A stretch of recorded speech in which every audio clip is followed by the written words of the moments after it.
នេះគឺជា concept S450GS របស់ក្រុមហ៊ុន BMW ដែលនឹងចូលមកស្នងដៃបន្តពី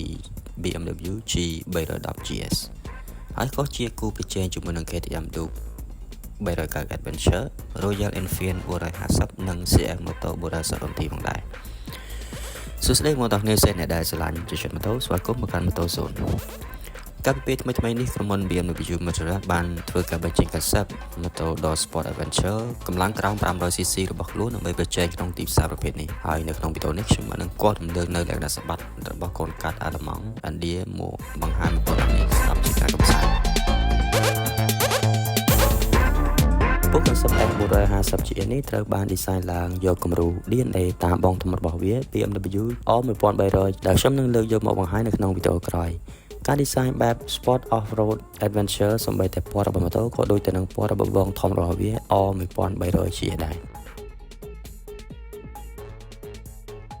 ម៉ូតូ concept នេះត្រូវបានក្រុមហ៊ុន BMW គ្រោងនឹងបំពាក់ម៉ាស៊ីនថ្មីដែល design ដោយក្រុមហ៊ុន BMW ផ្ទាល់ជាប្រភេទ DOHC មានស៊ីឡាំងចំនួន2 Super ចំនួន8ប្រើទឹកស្អំដើម្បីបញ្ចូលកម្ដៅម៉ាស៊ីននេះផលិតកម្លាំងបាន48សេសដែលអាចផលិតកម្លាំងរមូលខ្ពស់ក្នុងកម្រិតជុំម៉ាស៊ីនទៀតបើតែវាមានកម្លាំងខ្លាំង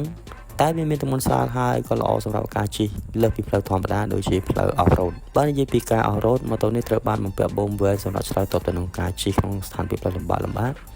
ជាប្រភេទបូម upside down adjustable fork ប្រើប្រាស់បច្ចេកវិទ្យាដែលធ្លាប់ប្រើនៅលើ Rally និង Enduro Sport Bike ទន្ទឹមគ្នានឹងបូមល្អសម្បកកង់ក៏ត្រូវបានបំពាក់ផងដែរនៅសម្បកកង់បែប off-road ដោយកង់មុខមានទំហំ19អ៊ីងនិងកង់ក្រោយមានទំហំ17អ៊ីងដែលជាយ៉ាន់ប្រភេទ High Cast Aluminum មានសភាពធន់រឹងមាំហើយសរុបទម្ងន់ទាំងអស់គឺ175គីឡូក្រាម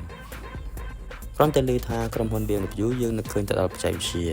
ដោយនៅលើ concept S450GS នេះក្រុមហ៊ុន BMW នឹងបំពាក់កុងទ័រថ្មីទំហំ 6.5 អ៊ីងជាប្រភេទ TFT display